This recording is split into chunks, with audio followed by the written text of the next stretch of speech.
πάρα πολλά γύρω, εκτός από τα σερβικά τα γνωστά, και γύρω από τους δημοσιογράφους. Και κάνουμε κάποιον γκάλωπ, το οποίο το κάνουμε περιφερειακά κανάλια, θα το δείτε βέβαια και σε περιφερειακούς σταθμούς.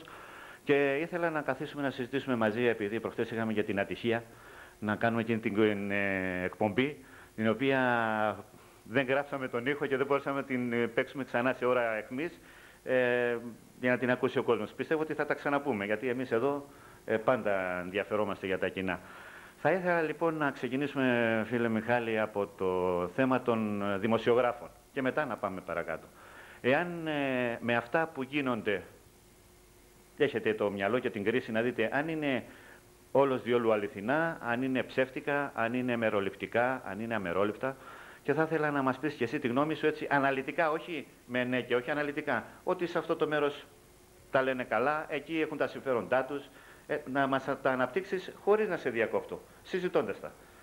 Κοίταξε αγαπητέ Κωνσταντή, εμένα μου αρέσει που έτσι βγαίνουμε στον αέρα συζητώντας άνετα χωρίς να είμαστε στημένοι. Θα ήθελα καταρχήν να ευχαριστήσω όλους όσους μας ακούνε, γιατί θα υποστούν και την δικιά μου κριτική, η οποία μπορεί να τους αρέσει, μπορεί να μην τους αρέσει. Θα προσπαθήσω να είμαι ο Μιχάλης, που ξέρεις, ο αυθόρμητος, ο ίσιος. Βέβαια δεν είμαι πάντα ο αληθινός, γιατί η αλήθεια είναι και κάτι υποκειμενικό πολλές φορές. Και εγώ, Μιχάλη μου, είμαι ειλικρινής σε 99%. Κρατάω κι εγώ ένα για τον εαυτό μου. Λοιπόν, άκου να δεις. Καταρχήν, η δουλειά των δημοσιογράφων σε μια εμπόλεμη κατάσταση είναι μια θυσία. Είναι μια θυσία με ο καθένας που πάει να βάλει το κεφάλι του εκεί που το βάζει, με το φόβο να σκοτωθεί. Είναι μια θυσία που δεν μπορεί να μετρηθεί. Και όταν κάνεις μια θυσία προσπαθείς ναι μεν να βλέπεις αντικειμενικά τα πράγματα, διότι έτσι έχεις μάθει στο σχολείο της δημοσιογραφίας να βλέπεις αντικειμενικά τα πράγματα, αλλά ο φόβος, η αναμονή μιας κατάστασης ανεξέλεγκτης σε κάνει πολλές φορές να βάζεις και τον εαυτό σου μέσα. Μερικοί βγήκαν στην τηλεόραση, ιδίως κάποιος Κόλλιας, τον οποίο παρακολουθώ, τον έχουν βγάλει στο Μέγα 3-4 φορές. Δεν μπορώ να καταλάβω, ο άνθρωπος αυτός στην αρχή μου έδωσε την εντύπωση ότι ήταν όργανο της CIA. Μετά κατάλαβα ότι στριμώχτηκε πάρα πολύ και άρχισε να βάζει νερό στο κρασί του και να λέει ναι μεν ούχο μεν νοσδού, αλλά και όλα αυτά τα πράγματα εμάς μας προβληματίζουν, διότι οι δημοσιογράφοι κάνουν καλά τη δουλειά τους. Είναι γεγονός, όπου πάνε και όποιοι δημοσιογράφοι σε εμπόλεμη κατάσταση δεν μπορεί παρά να κάνουν σωστά τη δουλειά τους.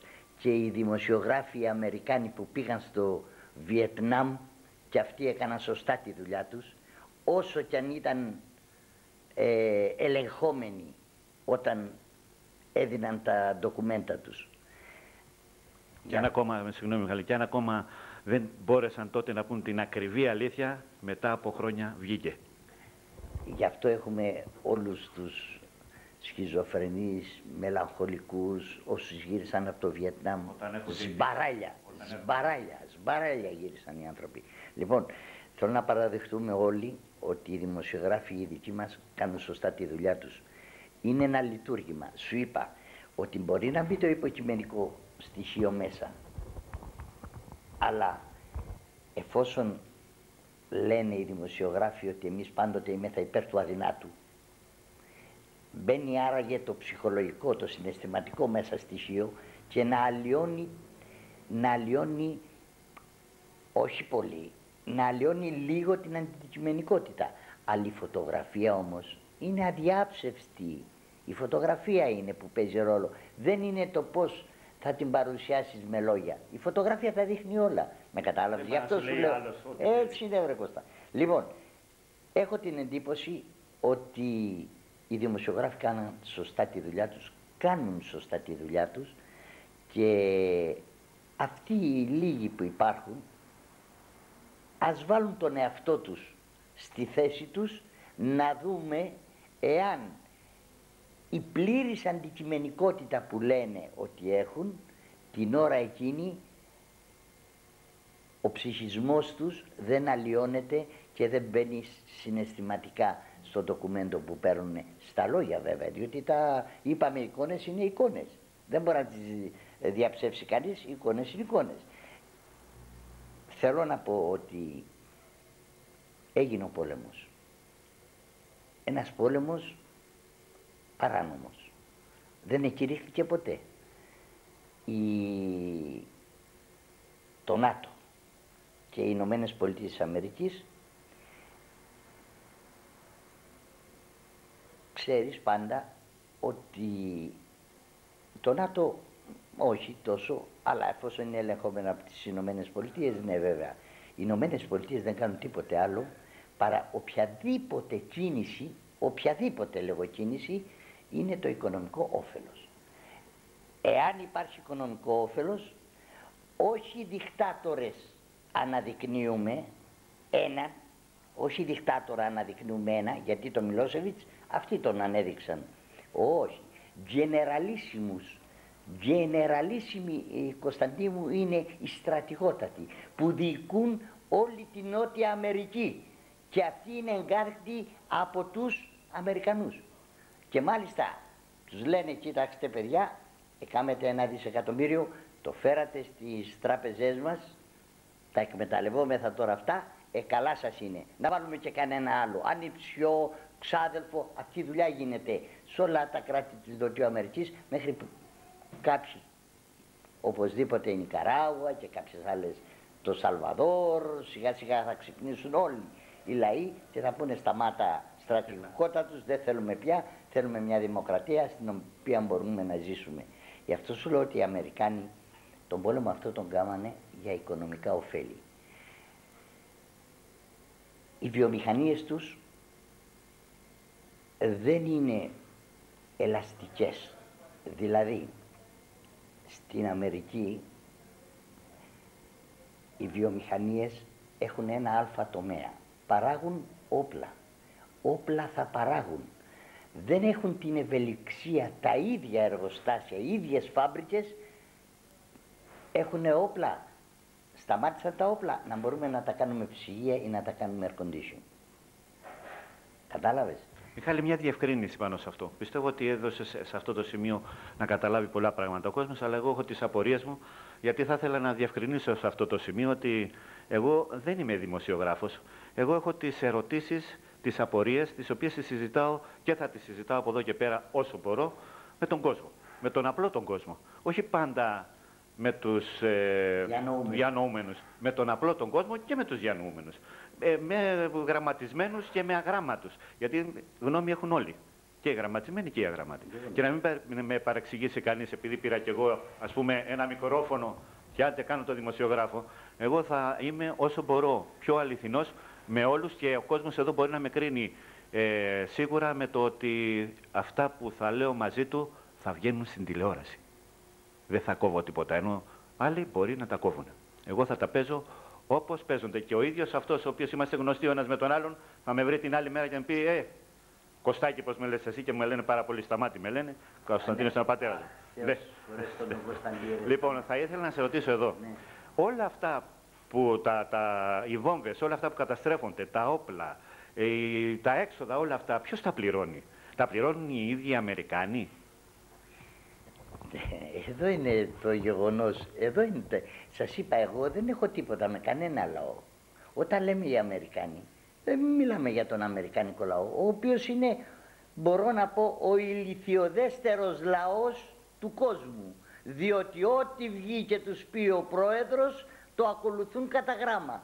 Οι άνθρωποι ασχολούνται μόνο στη δουλειά και έχουν ένα weekend, το λένε, το Σαββατοκυριακό τους, να πάνε αυτή είναι η μεγαλύτερη τους πολυτέλεια, ή να πάνε shopping, ή να πάνε να ψουνίσουν. Αυτές είναι οι μεγάλες πολυτέλειες που έχουν στη διασκέδαση στη ζωή τους. Και κάνα ψήσιμο μπιφτέκι, Ναι, αυτό ήθελα πω στα weekend να πάνε στα barbecues. Λοιπόν, γι' αυτό σου λέω ο λαός είναι καλός λαός. Όπως όλοι οι λαοί, βρε Σταμάτη μου, είναι καλοί. Πριν δώσουμε όμως την απάντηση για το ερώτημα, θα επανέλθουμε, νομίζω ότι τα ξεχνάω. Είχαμε και τον Ρίτσαρντ Γκίρ, ο οποίος δίθεν είναι κόντρα, λέει, με τον Κλίντον, αλλά πήγε να δει τι γίνεται εκεί. Και στο τέλος δεν είδε ούτε πόλεμο, δεν είδε ούτε σφαγές, ούτε χτυπήματα για μωρά, ούτε για κομμένα πόδια. Είδε μόνο, λέει, πρόσφυγες οι οποίοι όμως δεν φεύγουν από τον πόλεμο, γιατί δεν ακούει, λέει, βομβαρδισμούς, φεύγουν από μόνοι τους. Ναι, καλά, ο άνθρωπος παίζει μια πολιτική και αυτός, ξέρεις ότι η CIA... Μας πέρασε για Αμερικανάκια μάλλον. Και λέει ότι είναι κόντρα με τον Κλίντον. Ναι, αλλά καλά τέτοια πράγματα έχουμε. Μα είναι τόσο γελοί οι εκπρόσωποι της Αμερικανικής κυβέρνησης που μας νομίζουν ηλίθιους.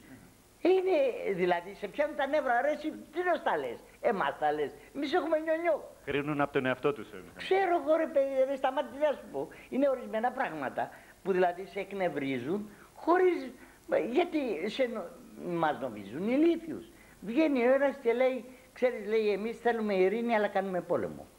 Σκοτώνει, ναι, αλλά δεν λέει ότι ειρήνη θέλουμε, αλλά για να δουλέψουν τα εργοστάσια μας και έπειτα τα όπλα αυτά που έχουμε έχουν μια ορισμένη ημερομηνία λήξης. Πρέπει κάπου να τα χρησιμοποιήσουμε, γιατί ξοδέψαμε για αυτά τα πράγματα.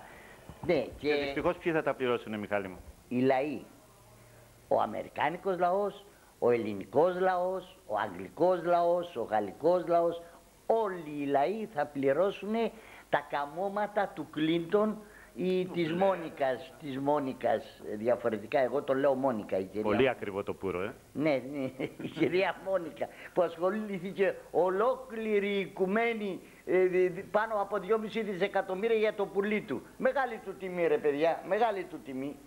Γι' αυτό έχει πάρει αέρα. Δεν θέλω εξήγηση, αλλά εγώ δεν κατάλαβα το πουλί αυτό το αμερικάνικο. Ναι, το πουλί του, το αμερικάνικο. Είχαμε κι εμείς κάποτε ένα τέτοιο, έτσι. Μιχάλη μου, καλή και η κουβέντα. Εμείς λοιπόν κάθε μέρα πληρώνουμε από τη τσέπη μας για τον πόλεμο. Βεβαίως. Που δεν λέει να τελειώσει. Βέβαια αυτοί δεν τον αναφέρουν σαν πόλεμο. Ναι, όχι, για ειρήνη πάνε. Ναι. Αλλά ακόμα και εγώ πιστεύω ότι και ο Μιλόσεβιτς ο ίδιος να τους πει, περάστε που... Υπάρχουν και τέτοια πράγματα και υπάρχουν και τέτοια σενάρια. Είναι πέρα από τη φαντασία μας. Ναι, ότι ο Μιλόσεβιτς κάνει τη δουλειά των Αμερικάνων. Μπορεί να είναι και αυτό. Διότι αυτόν υποστήριξαν τότε. Αυτόν υποστήριξαν. Διώξαν και από τον κόσμο με τον βομβαρδισμό, από τον κόσμο πιο γρήγορα. Το Χουσέιν, λες, δεν μπορούσαν να το σκοτώσουν, αλλά έπρεπε να κάνουν όλα αυτά που κάμανε. Έλα, Παναγία. Για να μην φτηνίνει το πετρέλαιο, Μιχάλη μου, γιατί αν τα αφήσει το Ιράκ τα πετρέλαια έξω θα πάει $5 το βαρέλι και όχι 14. Ναι. Αυτά είναι λοιπόν. Όλοι πληρώνουμε λοιπόν τις βόμβες αυτές και τα εισπράττουν βέβαια τα εργοστάσια, η Motor και η Αγγλία και η Γαλλία. Η Motor και η Texaco Oil και όλοι αυτοί ωφελούνται από τα δικά μας τα λεφτά. Πρέπει να γίνεται πόλεμος κάθε τόσο, να το ξέρεις. Όταν βλέπεις το χρηματιστήριο και πέφτει, κάτι πρέπει να δημιουργήσουν για να ξοδευτούν ορισμένα προϊόντα τους, να δουλέψει η βιομηχανία τους, να ανέβει πάλι το χρηματιστήριο. Μα δηλαδή τόσο κουτί είμαστε, ρε παιδιά, δεν είμαι θα κουτί. Νομίζουν ότι είμαι θα κουτί. Η πικρή αλήθεια λοιπόν είναι αυτή, ότι δυστυχώς σκοτώνεται ο κόσμος και την πληρώνουμε για να σκοτώνεται ο κόσμος. Κάτι άλλο ακόμα θα ήθελα να ρωτήσω πάνω σε αυτό το θέμα. Έγινε μια ερώτηση σήμερα, νομίζω στην Ισπανία, και ρωτήσαν τον εκπρόσωπο εκεί, του είπανε γιατί δεν πάτε και στην Τουρκία και στους Κούρδους να τους προστατεύσετε κι αυτούς, και είπε ότι δεν προλαβαίνουμε, λέει, έχει τόσες πολλές, το λέω με τα λόγια τα δικά μου, αλλά έτσι είναι. Ναι. Έχει, λέει, πάρα πολλές αιστείες τέτοιες και δεν προλαβαίνουμε και είπαμε τώρα, λέει, να πάμε εδώ. Δηλαδή μόλις τελειώσουν από τη Σερβία μπορεί να πάνε από εκεί. Ναι. Για να δούμε λοιπόν που θα πάμε. Κοίταξε να δεις. Εγώ έχω πει ένα πράγμα, έκανα μια στατιστική, λαϊκίστικη, από στατιστικά παλιά που έγιναν, όταν βγήκε ο Ρίγκαν, ψήφισε περίπου το 52% ή το 48%, τα μπερδεύω αυτά τα πράγματα. Πάντως είχε μεγάλη αποχή.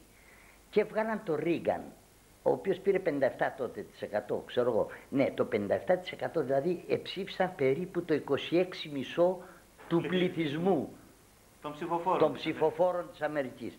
Λοιπόν, εάν πάρουμε βάση τα στατιστικά αυτά που μας δίδουν αυτοί, 14% των Αμερικανών, με στατιστικές δικές τους, όχι δικές μας, τα στατιστικά που μας δίδουν είναι ότι το 14% είναι μαφία. Είτε λέγεται Κοζανόστρα, είτε λέγεται Κολομπιανή μαφία, πάντως μαφιόζοι είναι. Οι μαφιόζοι είναι έμποροι ναρκωτικών και άλλο λαθρεμπόριο, εκτός από τα ναρκωτικά. Κλέβουν, κάνουν δίχτυα. Έχει και καλούς μαφιόζους, Μιχάλη, που δεν ασχολούνται με τα ναρκωτικά, ασχολούνται με άλλα πράγματα. Ναι. Με τα γυμνά, με το στριπτής, με τα εμπόριο, παρεμπόριο κτλ. Και με όπλα. Και με όπλα. Λοιπόν, φαντάσου λοιπόν ότι τον ψήφισε η Αμερική, ψήφισε το Ρόναλντ Ρίγκαν το 14% που ήταν ισχύς. Γιατί νομίζεις? Γιατί δεν μπορούσαν να χάσουν το 1.700.000.000 τζίρο το χρόνο από χασίς στην Τουρκία. Γιατί νομίζετε ρε παιδιά ότι είναι φιλότουρκοι? Από αγάπη στην Τουρκία. Μα τώρα κοροϊδευόμαστε. Το 14% με εμπορεύεται το χασίσι, το οποίο ναι μεν καταργήθηκε δια νόμου, αλλά επιτρέπεται να καλλιεργείται. Μα τώρα μας δουλεύουνε όλα τα χασίσια που γίνονται και το λαθρεμπόριο με την ηρωίνη και την που λένε διάφορα εναντίον των δημοσιογράφων. Και όπως έχουμε παράδειγμα τον κύριο Ανδριανόπουλο, ο οποίος πρόσφατα ακούσαμε να έχει έρθει με τον καλύτερο του φίλο, όπως λέει, τον Κλίν, τον έχουμε μπλέξει με αυτούς, με τον Κλήτον, θυμήθηκα μέχρι τον Μέγα Αλέξανδρο στάσα, που είχε και αυτός τον φίλο τον Κλήτο. Καλά το λέω εσύ, Κλήτο τον λέγανε, τον φίλο του Μέγα Αλέξανδρου. Γι' αυτό τον κολλητότερο, ο Κλήτος, μπράβο. Λοιπόν, και ερχόμαστε, θα ήθελα να μου πεις τη γνώμη σου, όπως παράδειγμα είπαμε τον κύριο Ανδριανόπουλο, ο οποίος έχει αντίθετη γνώμη.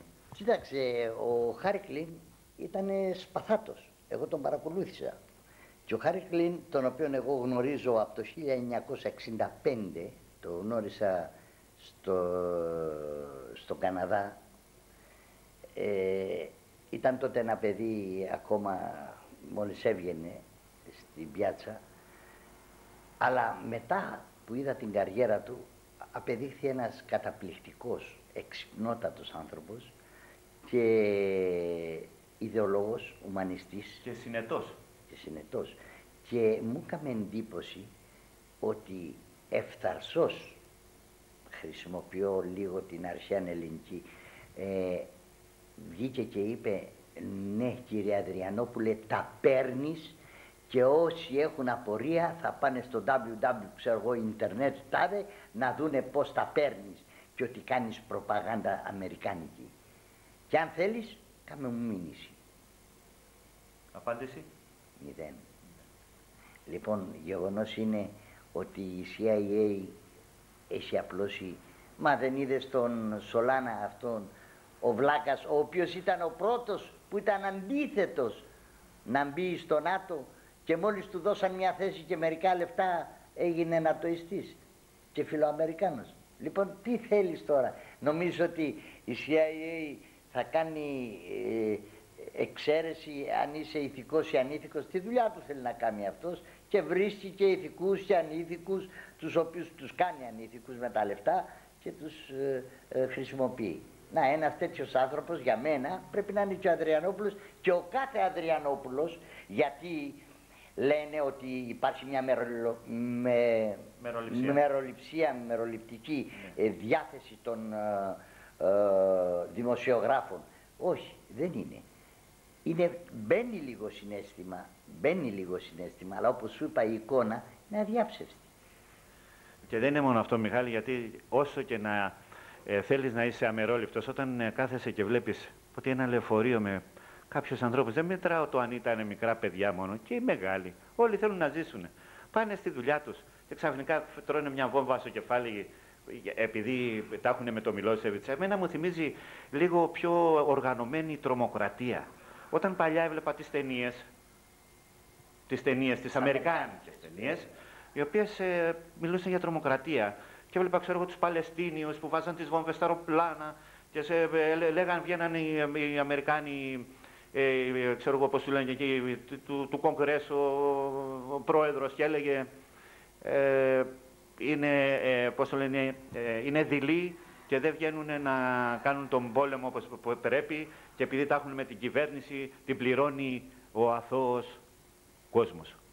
Αυτή τη στιγμή, επειδή ο κύριος Κλίντον ή το ΝΑΤΟ ή όλος ο κόσμος τα έχει με τον Μιλόσεβιτς, πρέπει να την πληρώνει ο αθώος ο κόσμος που μπορεί να θέλει να σφάξει και τον ίδιο τον Μιλόσεβιτς και δεν μπορεί.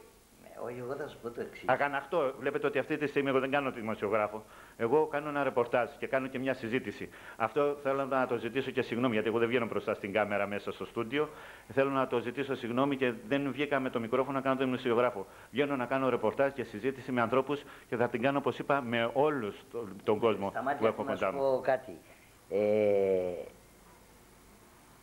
Αυτή τη στιγμή τα κανάλια όλα μπορεί οι άνθρωποι που βρίσκονται στο Βελιγράδι να αποτυπώνουν με εικόνες τις ζημιές που κάνουν οι νατοικοί στα πέριξ του Βελιγραδίου και μπορεί να υπάρχει ακόμα και κανένας στην Πρίστινα που υπάρχουν, ναι. Γιατί εκεί είναι ο τόπος, ο επικίνδυνος τόπος, αλλά όπως απεδείχθηκε το Βελιγράδι δεν είναι σίγουρο πια, αφού και το Βελιγράδι. Λοιπόν, μπορεί, αλλά δείχνουν κάθε βράδυ όλα τα κανάλια, το τονίζω, όλα τα κανάλια, τη δυστυχία των προσφύγων.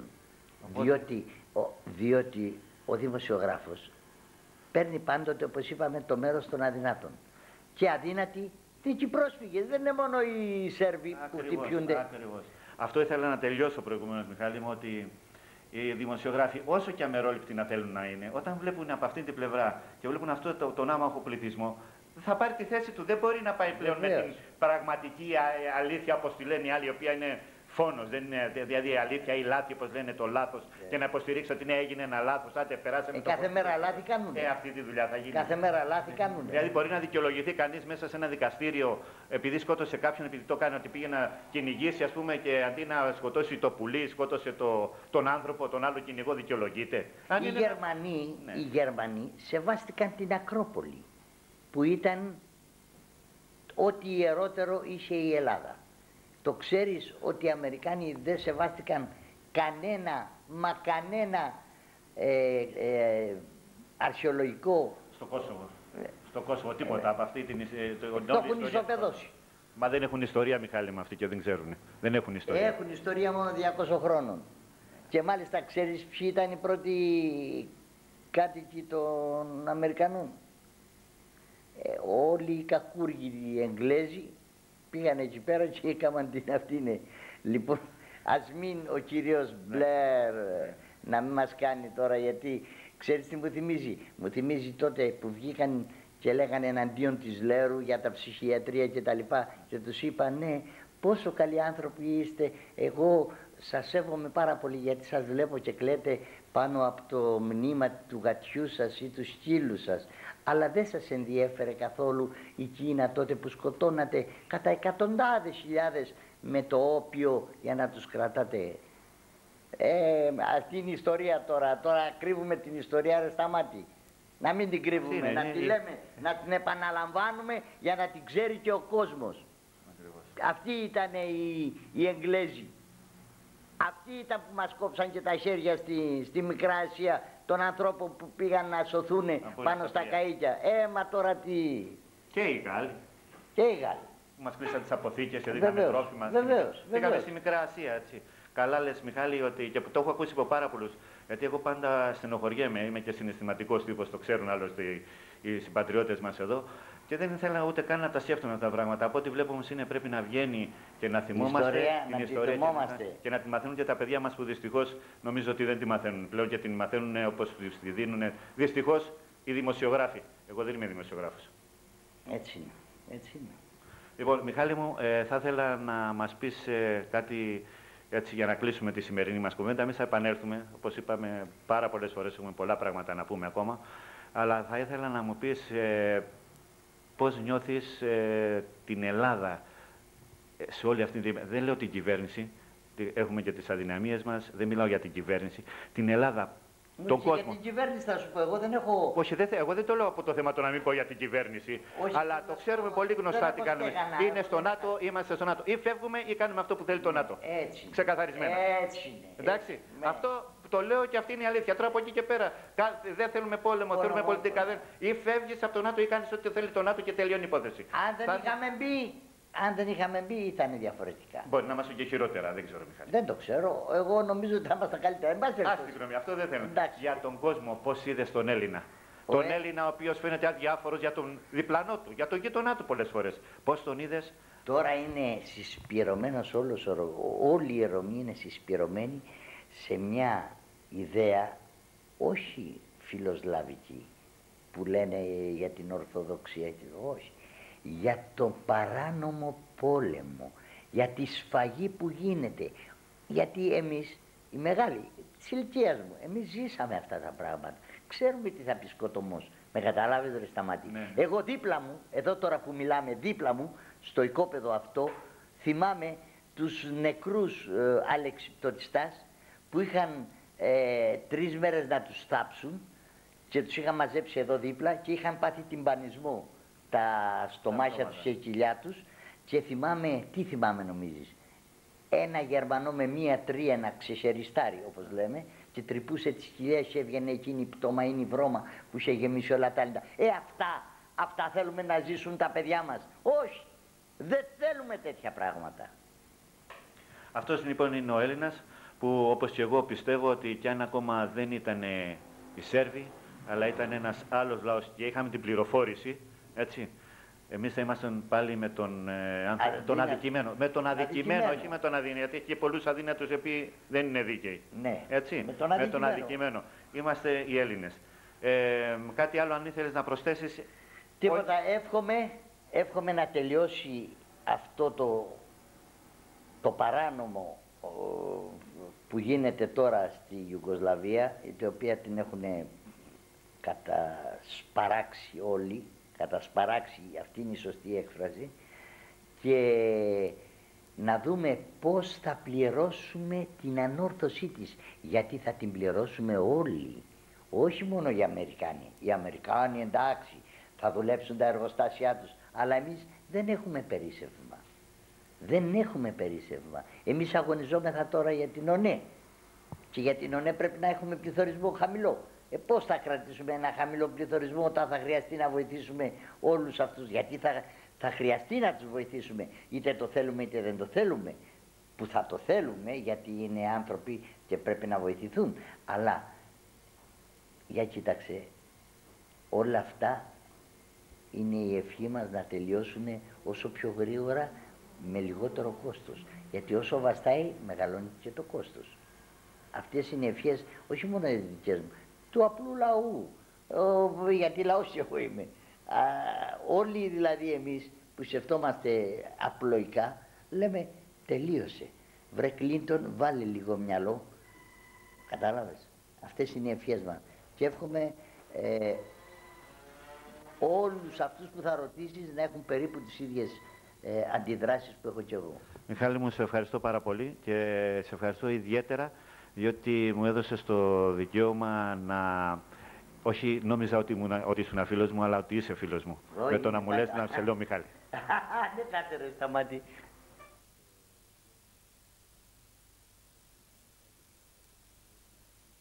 Θα ήθελα να μας πεις και εσύ τη γνώμη σου για το θέμα που αυτές τις ημέρες βλέπουμε στις τηλεοράσεις, ακούμε στα ραδιόφωνα για τους δημοσιογράφους, εάν κάνουν καλά τη δουλειά τους.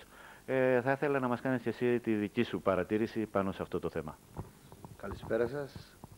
Προσωπικά πιστεύω ότι επειδή καθημερινά παρακολουθώ τηλεόραση και συνήθως ακούω και ραδιόφωνο, ότι οι δημοσιογράφοι κάνουν πολύ καλά τη δουλειά τους, οι δικοί μας τουλάχιστον δημοσιογράφοι, επειδή τους βλέπουμε καθημερινά, και πιστεύω ότι κάνουν μεγάλες προσπάθειες οι άνθρωποι να φέρουν αυτές τις ειδήσεις, τις δύσκολες ειδήσεις, τις μακρινές ειδήσεις στο σπίτι μας.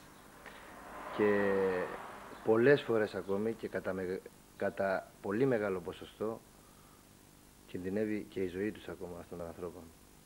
Εγώ δεν έχω να πω περισσότερα γύρω από τους δημοσιογράφους.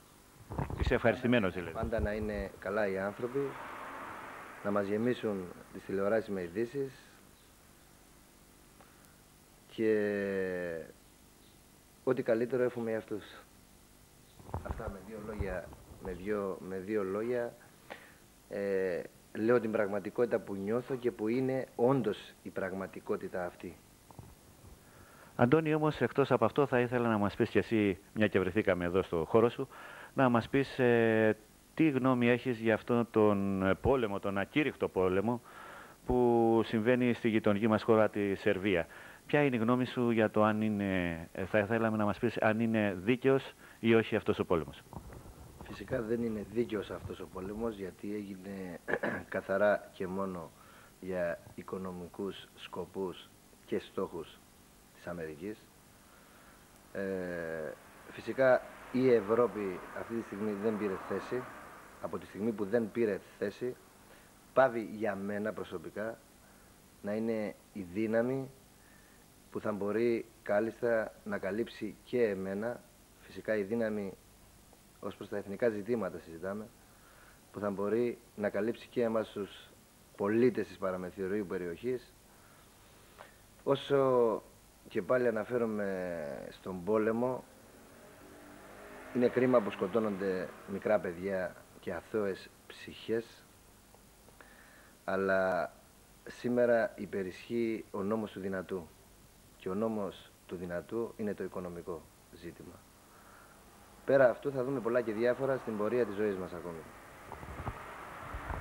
Θα ήθελα να μας πεις και για το θέμα του Μιλόσεβιτς. Τι θα έλεγες, θα έπρεπε να κάνει πίσω και να παραχωρήσει το χώρο στο ΝΑΤΟ ή στο ΟΗΕ, όπως λέει, για να επιστρέψουν οι πρόσφυγες στα μέρη τους? Για μένα ο Μιλόσεβιτς είναι ένας θετικός πολιτικός που προσπαθεί για τα συμφέροντα του δικού του κράτους, που προσπαθεί για τα όρια του δικού του κράτους και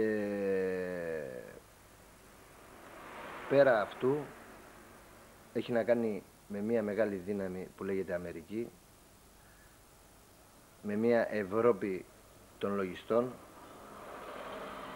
και κατά μεγάλο μέρος του δίνω δίκιο, επειδή υπερασπίζεται το δικό του σπίτι, το δικό του χωράφι. Οποιοδήποτε άτομο κι αν ήταν στη θέση του Μιλόσεβιτς, έτσι θα έπρατε.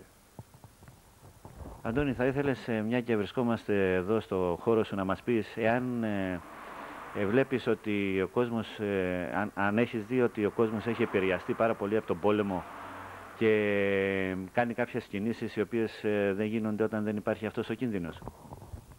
Φυσικά ο κόσμος έχει επηρεαστεί, επειδή καθημερινά βλέπει από τα κανάλια, ακούει από τα ραδιόφωνα αυτά που συμβαίνουν εκεί, παίρνει κάποια θέση που δεν την δείχνει. Οικονομικά οι άνθρωποι είναι συγκρατημένοι. Αυτά. Συγγνώμη, όταν λέμε συγκρατημένοι, τι είναι? Μαζεύουν το χρήμα να το κάνουν τι δηλαδή? Ο καθένας έχει τους δικούς του λόγους και τα μαζεύει τα χρήματα, είτε για να έχει μετά από κάποιο χρόνο κάποιο απόθεμα να το χρησιμοποιήσει εάν συμβεί κάτι τέτοιο και στους χώρους μας, στα νησιά μας, διότι αυτή τη στιγμή είμαστε αποκομμένοι όχι μόνο από την Ευρώπη και από την Ελλάδα. Έτσι είναι η αλήθεια και πρέπει να τη λέμε την αλήθεια. Εμάς μας έχουν εδώ μόνο να μας χρησιμοποιούν και αυτά, τίποτα άλλο. Δηλαδή δεν είσαι ευχαριστημένος από τη ζωή που κάνουμε εμείς εδώ στα νησιά? Εμείς εδώ στα νησιά, εμείς οι Ακρίτες, δεν είμαστε ευχαριστημένοι, επειδή η Ελλάδα μας έχει αποκομμένους, όχι τώρα, εδώ και πολλά χρόνια. Δεν μας δίδει κίνητρα ανάπτυξης, με αποτέλεσμα, όπως θα ακούγετε κι εσείς και γνωρίζετε κι εσείς, καθημερινά από τα νησιά μεταναστεύουν νέοι άνθρωποι, όπου μετά από κάποια χρόνια τα νησιά θα ερημώσουν και στα νησιά θα μείνουν κάποιοι άνθρωποι μεγάλης ηλικίας. Η Ελλάδα δεν προσπαθεί, μας χρησιμοποιεί και πάλι το λέω, να είμαστε μόνον εθνοφύλακες και τίποτα παραπάνω. Εγώ είμαι απεσιόδοξος και το έχω πει πάρα πολλές φορές, που ζω σε αυτό το χώρο. Μετά από τις προσπάθειες που έχω κάνει και κάνω ανάπτυξης, είμαι δυσαρεστημένος. Πώς τη βλέπεις, Αντώνη, την αγορά? Βέβαια είναι επακόλουθο της όλης κατάστασης αυτό το, αν θέλει κάποιος να μαζεύει χρήματα επειδή φοβάται έναν πόλεμο, επειδή θέλει να τα χρησιμοποιήσει σε περίπτωση μεγάλης ανάγκης. Η αγορά, πώς τη βλέπεις την αγορά? Η αγορά κάθε μέρα είναι και διαφορετική. Φυσικά οι άνθρωποι, οι εργαζόμενοι έχουν δίκιο επειδή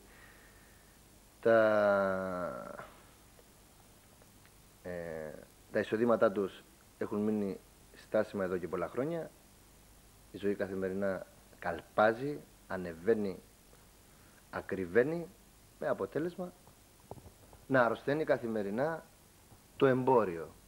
Φυσικά δεν πεθαίνει, αλλά καθημερινά αρρωσταίνει. Αντώνη, θα ήθελα να μου πεις, όταν λέμε καλπάζει, ακριβένουν τα ηλεκτρικά ήδη ή ακριβένει ο τρόπος ζωής? Δηλαδή θα έχουμε ανάγκη περισσότερα πράγματα? Όχι, λέγοντας καθημερινά είναι και διαφορετική η αγορά.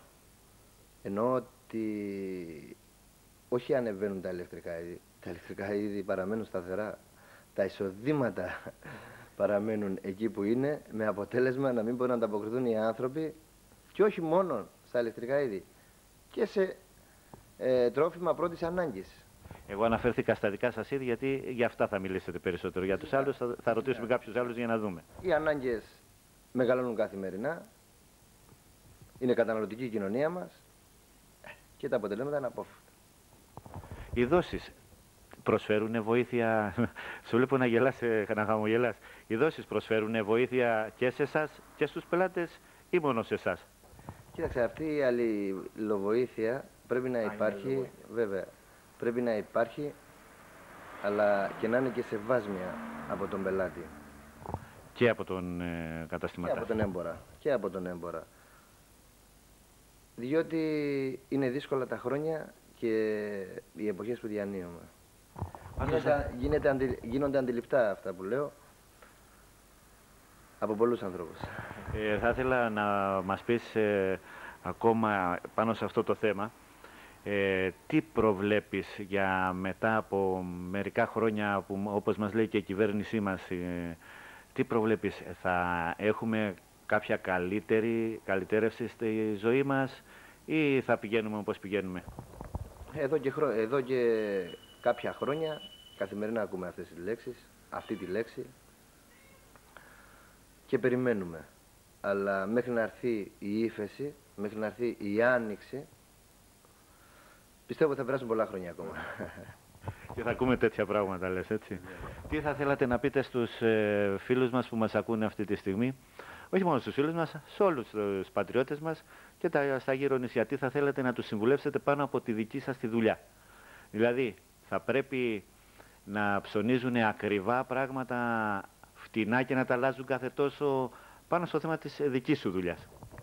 Βέβαια, αυτά που έχω να πω είναι το ότι να είναι προσεκτικοί στις αγορές τους, να ξέρουν τι ψωνίζουν, περισσότερο ποιοτικά να ψωνίζουν, και να ξέρουν το ότι θα βρουν το κατάλληλο ανταλλακτικό την κατάλληλη στιγμή που θα το χρειαστούν.